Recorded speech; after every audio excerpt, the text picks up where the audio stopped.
We lost. The Allies lost. World War II was a disaster for the United Kingdom. And now we have to live with the consequences. Barely a standing army of less than 100,000 people. We are an actual puppet of the Germans, forced into their disgusting Einheitspact. We are trying to break free. 6 years since the uprising of 1956 wrought disaster and anarchy upon nearly every part of this nation. Since then, an uneasy calm has returned to the nation, and the Domville ministry enlightened rule has caused prosperity to return to Britain, BPP membership to increase, and the extreme ideological splits between fascists and non-fascists in our party to become workable. However, all reports from MI5 indicate the same thing.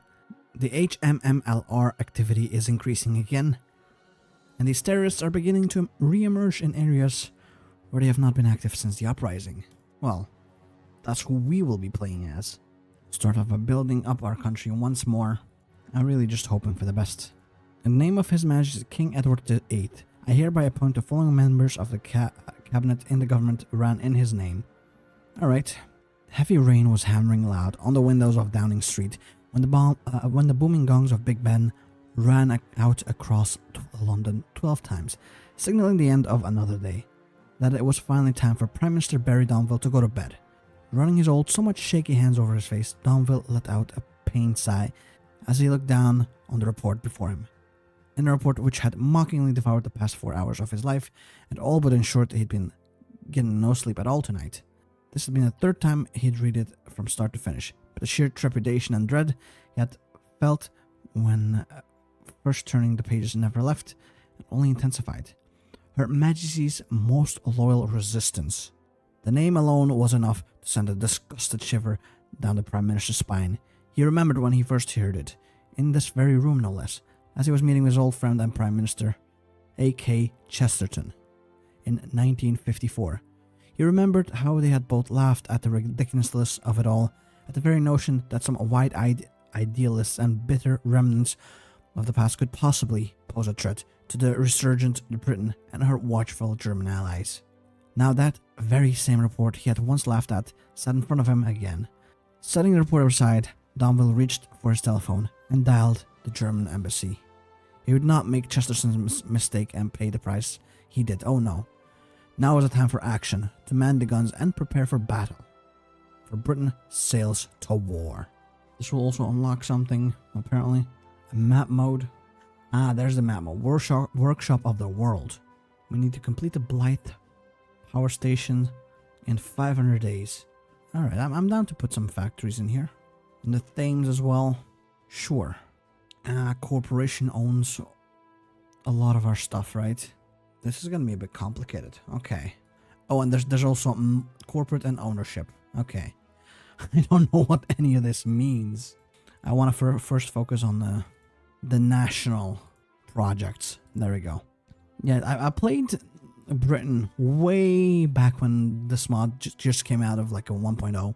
But I feel like it's different now. I don't recognize the workshop of the world. Like a 5% per month. That is actually good. Dominant corporation is also the Rijkswerken. If possible, I'd like to remove corporate ownership. The theme of this year's budget is sound expansion. Expansion of the British economy's strength without expansion of the British economic flaws. I mean, easier said than done, but still. Barry had long since grown used to the headache that seemed to appear in his head whenever Rab Butler and Andrew Fontaine were in the same room together. Sometimes it appeared as a heavy thump. Other times it would be a high-pitched whirring. Whatever it was, it seemed that his body had developed an instinctual intolerance for the senseless, endless bickering that filled the room whenever these two men were forced to interact. Prime Minister, you simply cannot abide by some of the measures here. It is obscene, a gross violation of the British people's privacy and personal safety. Of course he took issue with the Freedom of Security Act. He wouldn't ever turn down a chance to illustrate how much more decent and reasonable he was from everyone else. I mean, some of these methods are grotesque. Increased usage of the BFC, greater surveillance in public, a year's prison for curfew breakers, insanity. A humorless chuckle from across the room signaled that it was time for Fontaine to speak. Oh, this act is insanity, alright. How can you call it freedom of security when you barely increase the funding of the security agencies? How are they meant to get anything done without authorizing use of extraordinary force to interrogate suspects? You're practically begging for another uprising. Oh, you would love another uprising, wouldn't you? Another chance to gratuitously brutalize your fellow countrymen is practically a gift to your lot. Fontaine twitched irritably. Why, are you impugning on my character, Butler? I do believe that would come under Section 7, Paragraph 6 of the Penal Code. Not a good look at all, is it? You gish-galloping, moralizing twit. Can you both be quiet for 2 seconds so I can think, if you please? I will consider some revisions to the bill, as you have both so helpfully suggested. In the meantime, I'm going to ask both of you to fuck off, essentially. MI6 is one of the oldest, most loyal, and most effective houses that stand yet. Or MI5, rather. Oh, we're not allowed to train. Interesting. Oh, I did an emergency takeover. We are now leading in Scotland. Cool. Cost me 60 political power, though. I'm gonna be quite honest. I think he's a load of bollocks. It's too convenient of a scapegoat for them to blame everything on. Hannah and her friends often met on nights like this. They would all wait until they finished their respective jobs before creeping out of their houses and meeting up for a smoke and a quick natter. More often than not, their discussions turned to the various political questions that dominated the nation. On this evening, discussion had turned to the identity of the ever-elusive man behind the resistance, the boss. The discussion tonight had started over a recent failed police raid of the docks, only minutes away from Hannah's house. The raid, according to Gloria's husband, who was at the docks, aimed to arrest a wing of the left resistance operating in the city. She had remembered the outrage shouted of the woman as they had arrived. Yet as the jackboots rolled in, the operation went horribly wrong. Details were scarce, but supposedly 5 policemen were dead, and the left resistance members escaped without a single man dead or captured. And so, just as it had time and time again, the local government was left embarrassed, and people were left to wonder once again how the resistance, thought dead after 56, was still able to survive for 20 years of persecution. You know, things really do seem to be reaching a boiling point. She wondered silently, could this kind of unity come out of in peace, as it has in time of troubles? Rab Butler was neither foolish nor unpopular, if he did say so himself. Saddled with a state scarred by war wherein corruption was commonplace, he had kept the economy steady and helped rebuild Britain from the destitution of the 1940s. Yet despite all of his achievements, every so often Butler couldn't help but look back with fondness to the 30s when he worked for an independent, free Britain. He had been a young minister then, yet there were perhaps the only times in his career where he felt free without regret. But then came Hitler, and it all came crashing down. Butler did not consider himself a coward, nor any of his contemporaries in the Foreign Office in the 30s. While men like Churchill baited for war, men like Chamberlain fought for peace. Butler had not fought in the Great War, but he had seen the effect it had on the British people. Entire towns had been decimated, their male population wiped out in a single afternoon. For that reason, he had sided with Chamberlain and fought to keep the boys safe this time. But it was all for naught. War came, and the graves of England were filled once again. Chamberlain and all the others were gone too now, either dead or having fled across the Atlantic, more than likely cursing him as a coward and a traitor nightly. He was alone, surrounded by sycophants, fascists and fools, left to somehow rebuild a broken isle. More than once he had considered getting on a ship and leaving this god-forsaken isle, to leave the fascists to collapse under the weight of their own incompetence. But it was a fool's dream. He had made his bed now, built upon the corpses of the innocent. All he could do now was to make this new Britain as free and prosperous as the Germans would allow. Damn, bro. Assassin strikes at Hitler. This could be an opportunity for us. Of all the myriad social events and activities Gerard Wallop, 9th Earl of Portsmouth, frequently attended, the King's evening reception at the Buckingham Palace was by far the most important and most enjoyable.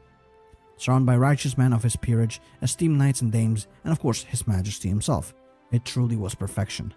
Nothing like the weeping room that the Parliament was these days, stuffed with money-hungry German stooges, thuggish louts, and lying socialists. It had fallen so very far from the initial days of glory when he stood by Bedford sides as the BPP swept to power. Now only a handful remained true to the vision they had set out with in 1945, and their numbers dwindled daily. Plucking a glass of champagne from a roving waiter, Wallop deftly navigated the through the packed ballroom, exchanging smiles and quick conversations with friends whilst pretending not to notice his enemies, especially the ever-arrogant Germans and their infernal Wesemeyer. Why the king even invited them in the first place was beyond him.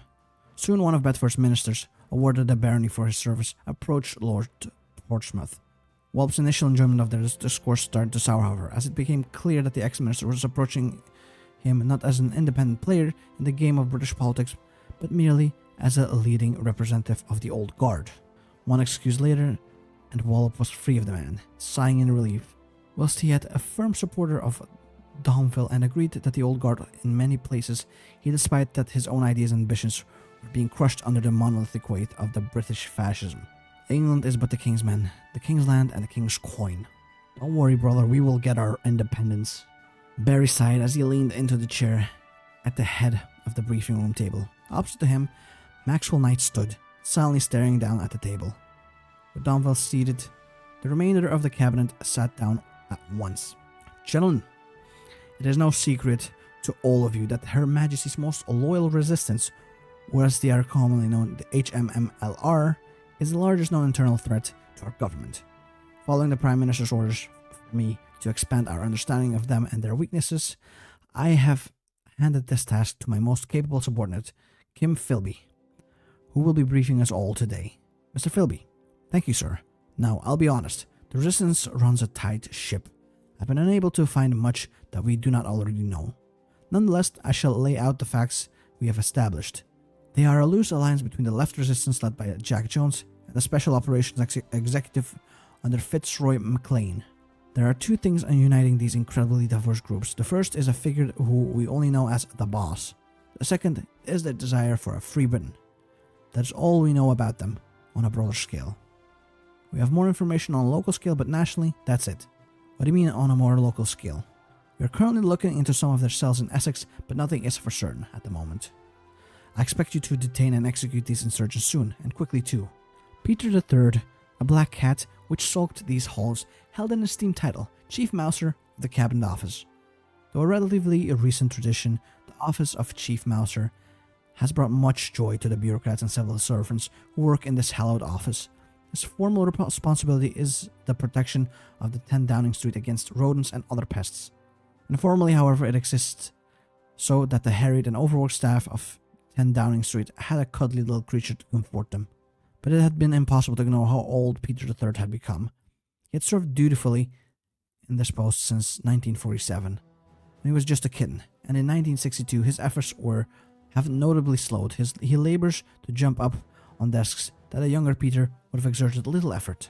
Nevertheless, Peter III remained a solid companion for Downing Street's civil servant. Until his last day, he shall bring comfort and joy into their lives. A very important job, man. Very important. Andrew Fontaine stood to speak in the House of Commons. Everyone had something to say, but it was a roar of disdain or a cry of adoration. The man's presence was simply too encompassing to ignore. He knew and encouraged this, of course. He was an ideologue in the purest sense of the word. As he stood, his supporters cheered, soaking in the adulation for a moment. Fontaine cleared his throat. Mr. Speaker, with the recent lull in resistance activities, it would be easy to rest upon our laurels, to allow the fire within ourselves to die down, so to speak. This cannot be allowed. I would remind this House that our enemies are many, and they suffuse every aspect of our society. If you wish for the fascist revolution to survive and continue, we must act. Fucking brown shirts, my dude. Everywhere. And our GDP growth is horrendous. Well, thank you. But the Prime Minister and I came here to address both of you on the topic of the increased accounts of rebellious activities within Britain. I'll let him handle this. Domville cleared his throat. Gentlemen, let us make one thing clear. What's happening now will never, under my leadership, escalate to something seen under the leadership of Chesterton or any former governments. There will be no widespread rebellion. What the people of Britain are experiencing now is simply bandits and thugs bringing havoc across the nation. I assure all of you this will not escalate. Both Germans nodded their heads. Wesemeyer seemed satisfied, granting Domville a handshake. Wolf, on the other hand, seemed hesitant. You seem exceptionally confident, and I would be willing to pledge the support of the garrison to your government. However, in return, we expect the Wehrmacht to be granted command of the garrison's officers. Domville's face fell, but he tried not to show it. Another area of governance relinquished to Germania was nothing new. Of course, this is not to imply British officers are incompetent. Wolf continued, a smug flicker in his eyes. German soldiers require German leaders, after all. I trust that this is acceptable. Danville sighed internally. You have a deal. Like all good National Socialists, Edmund felt a cold chill run down his spine the moment he heard that Hitler had been struck. Images of the worst-case scenario appeared in his mind. The fatherland burning to ash as it was overrun by liberal Judeo-Bolsheviks. Whilst he was trapped here, powerless to help stop it. Thankfully, the Führer had survived, and such an event had not come to pass. He had spent 7 years of his life on this island, 7 long, unforgiving years that he had spent dealing with the whims and tantrums of these stupid people. The mighty German garrison had thrown everything it had alongside their puppets in Downing Street to squash the Jewish rats opposing the Reich, and Wiesenmeyer had been there all the way. It was a harsh, unforgiving job. He wished more than anything to be given the order to simply set Wolf and Wigan upon anyone even remotely treacherous, so that he would deliver Britain entirely into the Reich's hands. He frowned. The Reich itself was starting to buckle. He made it his business to keep up to date with what was happening to the fatherland. Would the Jew prevail in the end? No, it couldn't be so. He shook his head, steeling himself. He would keep Britain very, very close to the Reich. Whether she wanted to be kept in the golden cage or dragged in chains, it mattered little to Wiesenmeyer. He's been doing this for nearly a decade already. Might as well finish the job. We will not let him. He will not divide us. Or something like that, I don't know. The SOE is a threat of peace and stability in Britain. Their culling will be necessary. Alright. Across all of Britain, a factory floor to old or ramshackle houses, the people go quiet, just for an hour, as so many of them listen anxiously on their battered radios. For it is at this time every Tuesday at 7, a broadcast goes out. It speaks of the tireless works of Britons standing up to fascism, of working past the failures of the tired old men, and of a new, better Britain emerging from the ashes, one not tied down by its failings, but pushed forwards by its people. That broadcast did come from Britain. It was not one, from an old resistance general, nor an old politician from the war. In fact, it was given by an asthmatic former journalist, the man who now stands as the head of the exiled Labour Party, Michael Foot. As he finishes his broadcast each week, he could not help but feel a tinge of guilt for hiding away in Canada while the brave resistance members continued to fight. Roger smirked as the Free Corps platoon trudged their way through the heath. John had been leading them on a merry chase from Loch Leven, and now their plan was coming in fruition. Suddenly, Roger sprinted out of a bare stretch of ground. The road was right ahead of him, and behind him he could hear the Free Corps bundling forwards. This was the most dangerous stretch of the plan. Roger threw his entire body into a sprint, running at full force towards the concealed foxhole. A sudden crack of a rifle behind him forced Roger even more into the long run. Then he passed the safety line and he hit the ground. Suddenly, the sudden scream of a trio of machine guns filled the air as the first and the second squad opened fire. Roger could feel the power of the guns thudding through the earth as he dug into the dirt. A lonely rifle shot was fired and then all fell silent. Pushing himself up, Roger looked behind him at the steaming corpses of the Free Corps men. Really effective crackdown, eh, Roger? Aye. Danville's just killing off the Free Corps, ain't he? Hey, it could just be a crackdown on the Free Corps. Could be. What if he's fighting for us, huh? You never know. Who is the boss? We have to find out. Danville sat in his office, stewing away in his own paranoia.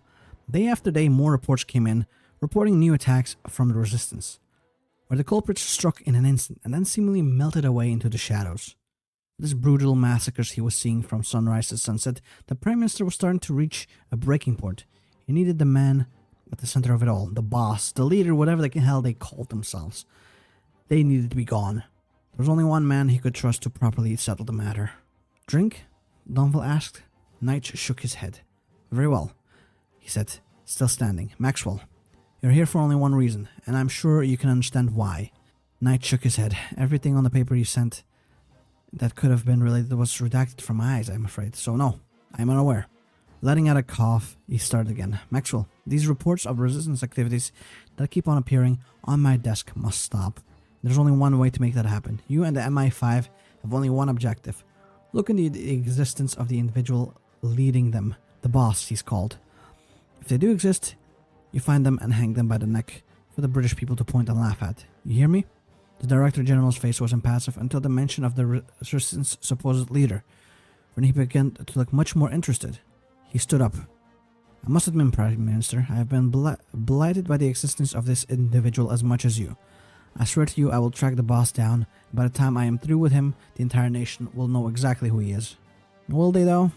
Sadly, we cannot go for Her Majesty's most loyal resistance. We will have to go for the Freedom of Security Act. The act has passed. Freedoms are being cracked down upon. What shall we do next? England's enemies shall have no mercy. But who is that enemy? Is it us or them? Emma would always miss school in an odd way. Her parents had said they would be the best years of her life all the time. And after graduating, she couldn't help but ruminate on those words. There were bits of it that she'd always detest, of course. She cringed internally, remembering how Mr. Donahue would drone on and on about how all of history was a precursor to the inevitable German dominance.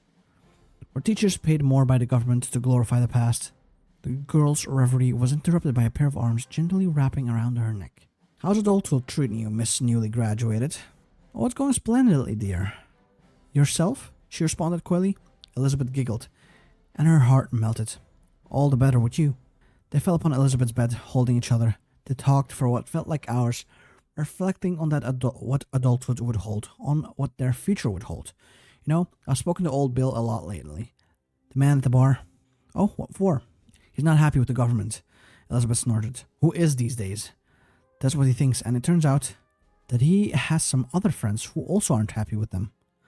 Elizabeth's eyes widened as she sat up. You don't mean... I said that you and I could possibly meet up with them soon. See what it's like. Alright then. Love can always bloom, no matter how forbidden. The party will be split. I think we'll definitely go for the pragmatists. The ideologue was that one brown shirt man in Parliament, I think, right? Oh, I just noticed before the time runs out, all of this has to be completed as well. So, where is this again? Northeast, Anglia, East, Midlands. There we go. Northeast has to have Rijkswerke above 25% as well. Contract permits. Let's also press this. That'll hopefully increase the Rijkswerke influence in here. Oh no, there's more stuff now that we have to do. Ideologues will gain chaos plus 1%. And in London we also need state ownership to be improved. Let's start with our problems, eh? Improve that. And get back to the northeast. It's currently at 22.5. The will of the people is inimical to the development of a strong nationally coherent society. It is important that the government and the state exercises a necessary guiding hand so that the revolutionary spirit is directed towards a positive end. Alright, whatever you say, buddy. Unemployment can be reached by increasing state ownership. Emma did not know if her father knew his bar was being used as a meeting place for members of Her Majesty's most loyal resistance or not. She liked to think that if he knew, he'd be supportive of it. The same way she privately hoped that her parents would support her and Elizabeth's relationship if they were ever caught. This was an issue for another day, however. Today, she would need to convince Old Bill that she and Elizabeth had what it took to join the resistance. Old Bill was a spitting image of what one would imagine when seeing a grizzled great of war veteran. Wrinkled and liver-spotted skin, thinning white hair, and a stormy look on his eyes. The man smoked his pipe, sitting across from the couple. A moment of silence passed. So, what makes two lovely ladies such as yourself want to join up? He said, his voice raspy. Emma cocked an eyebrow. I told you last time we spoke, I hate Downville and all his cronies, and so does my friend here. Bill nodded. Then I should perhaps rephrase, why, young lady, would you want to join? Gesturing at Elizabeth. I want a better future. For me, for Emma here. If that means having to go to Downing Street and kicking Downville in the knob himself, then so be it. Emma's eyes widened slightly as Bill laughed. You've got spirit, girl. I like that. Alright then, if you both want in, then who am I to object it, eh? Now, sometimes we meet here, sometimes we meet in the old silk mill uptown. We aren't the only cell in Worcestershire. Worcestershire? Not even the most important one. so don't expect to give it to Downing Street right away. Either way, welcome to the Riston, brother. Volkswagen, I will lower their influence. The month's gonna take over. Is that gonna... 22.7. That's a little bit of a letdown, god damn. I'll just do a carte blanche sell-off. Increases influence of them. This, yep, brings this up to where we need it to be.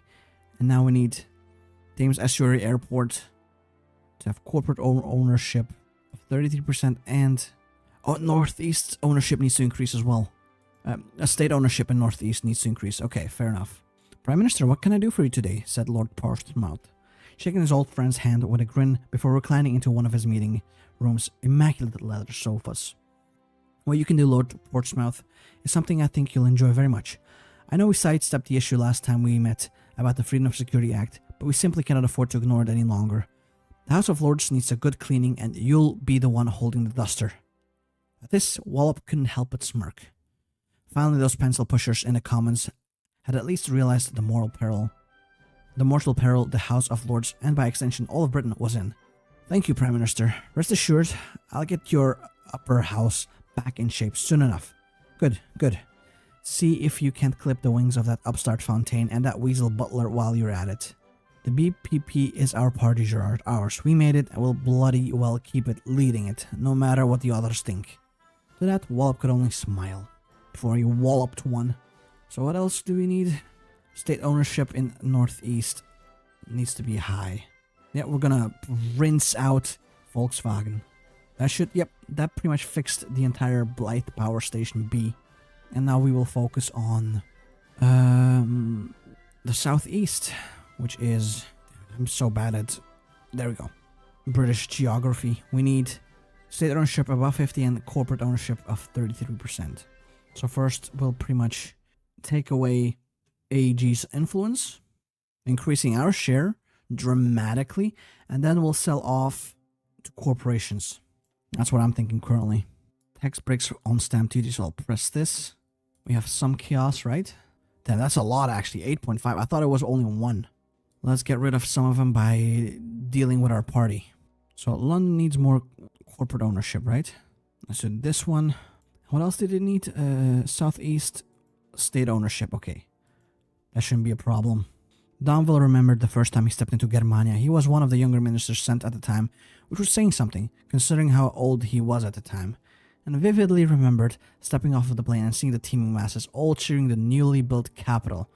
The National Socialist vision, now permanently etched upon the face of the earth in immutable rock, granite, and glass.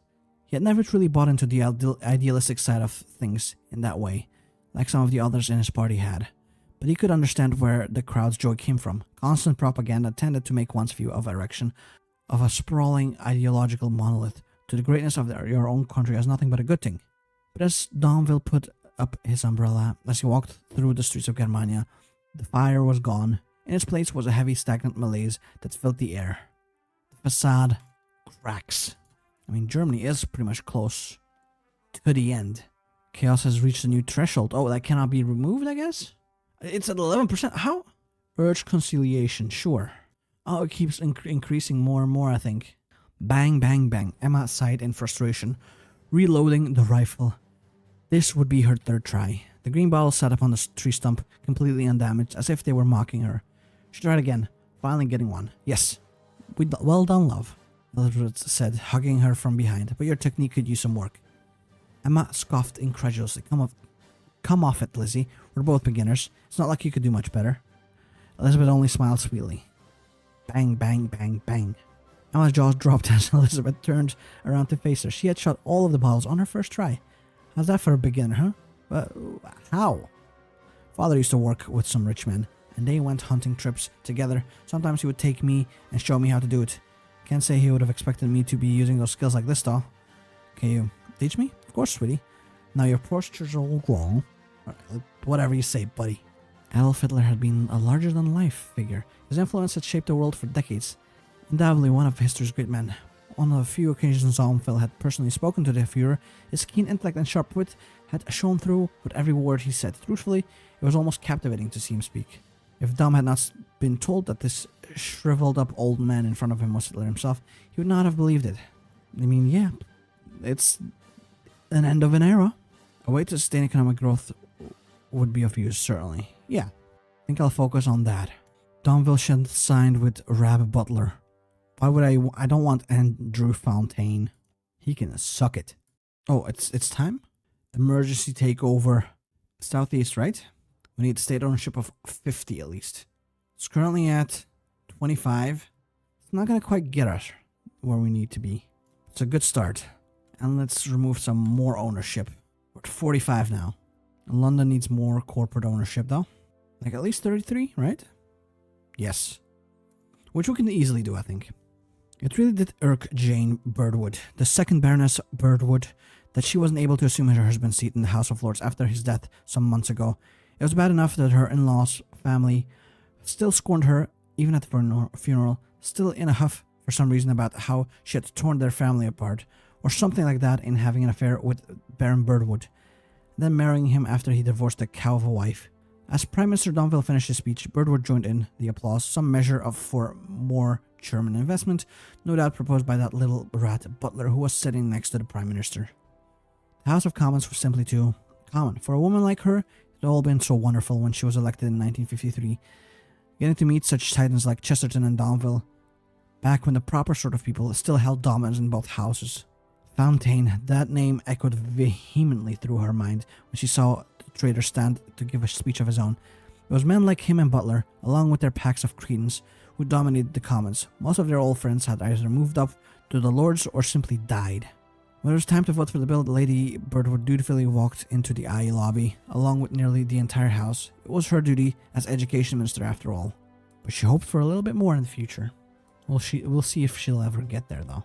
Fresh off the presses, I think I want to counter pennies maybe to get rid of some of the inflation. Who shall lead? Butler. Let's go with that one. How's our chaos looking these days? 17%. That's not great.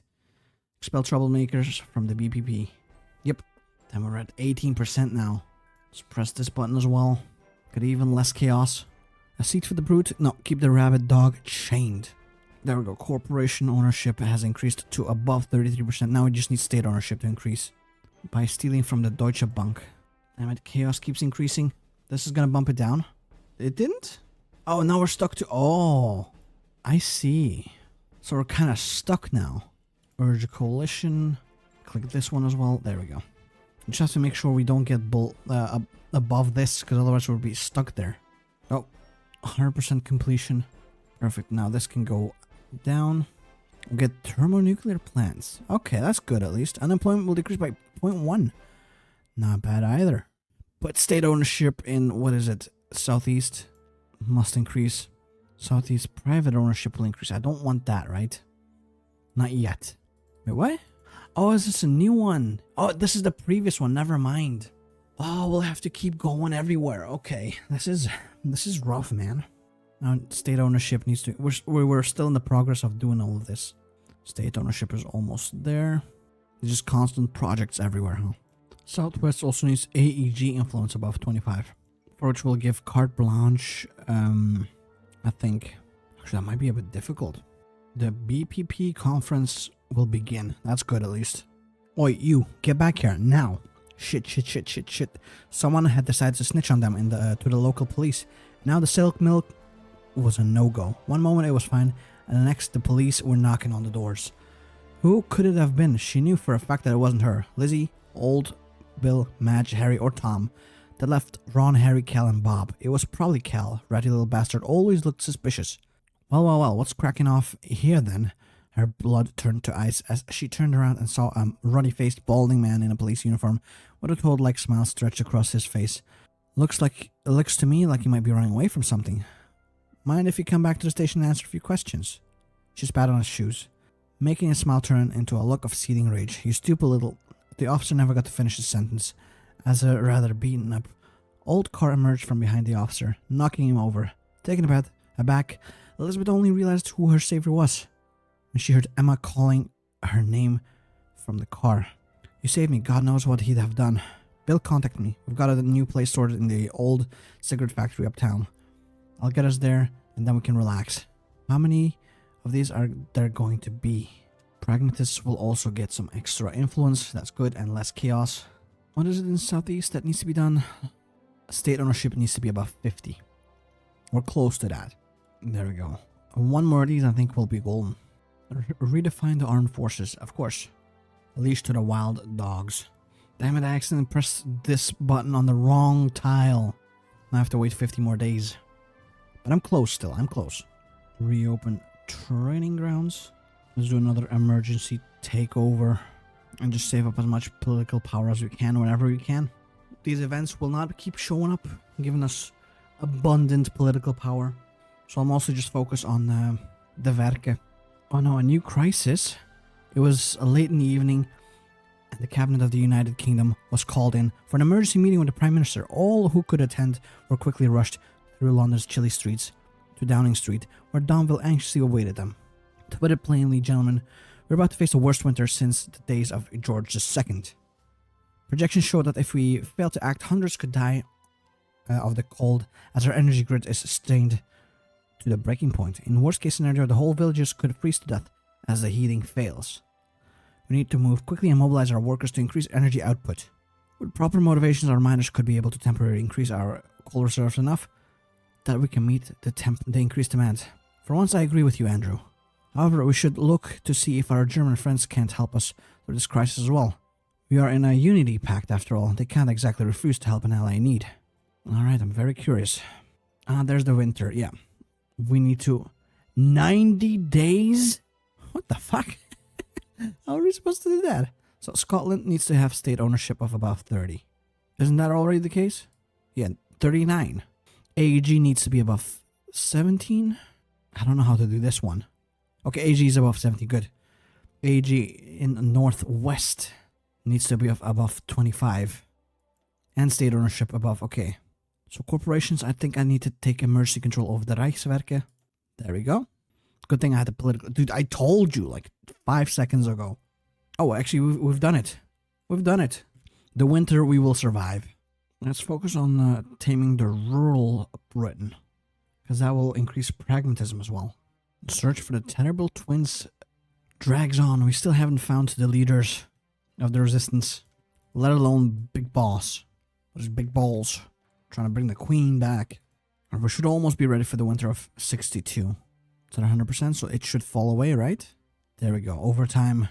Some days Peter just hated his job. Being a coal miner was in his blood, a proud family tradition of the Clives since his great-grandfather first took up a pickaxe with several hundreds of other men and began to burrow deep into the earth in search for the fuel that would soon power all of the rising British Empire. He too had felt the rush of pride when he too took up a pick for the first time all those years ago in 1940. He wasn't just mining for a paycheck at the end of the day, but for the whole country to keep the lights on in their darkest hours. But now he had felt only a trace of that pride. The old unions had been obliterated in a matter of months. He was soon told that he'd be working for the Rijkswerke from now on, and then the briefest glimmer of hope was crushed under the garrison's jackboot. So when he was called in once again to work hours of overtime for the country, he felt but one thing: anger. Success against the deadly cold, but at what cost? The gamers will rise up one day, I promise you that. So we should also continue. Corporate ownership needs to increase in London. Still in London, right? Carte blanche, sell off. Then maybe 1 or 2 more increases in corporate ownership. Inflation decrease. You know what? No, yeah, inflation decrease. We'll do that one. It's pragmatism anyway. That's what we want. Unemployment is down. Inflation is getting down there. GDP growth is ass though. Corporate ownership in London. That's still what we're working on. So close. Ooh, our credit rating progress increased by 10. Nice. Our GDP also increased by 0.15. Not bad. Both our inflation and our GDP and our unemployment is down to where it needs to be. It's just our growth. It's abysmal. Let's speak with the unions. And this is the final one, right? This should bring us above 33%. Good. Everything is done exactly how it needs to be done. And now we just wait until the buildings are finished building. But I think with that, that is pretty much all the time I have left for today. Been recording for slightly more than 2 hours already. I need to edit this down. But yeah, hopefully you enjoyed it. Make sure to leave a like, comment, and subscribe if you did. Hopefully I'll see you next time. And hopefully you have a nice day. Bye-bye.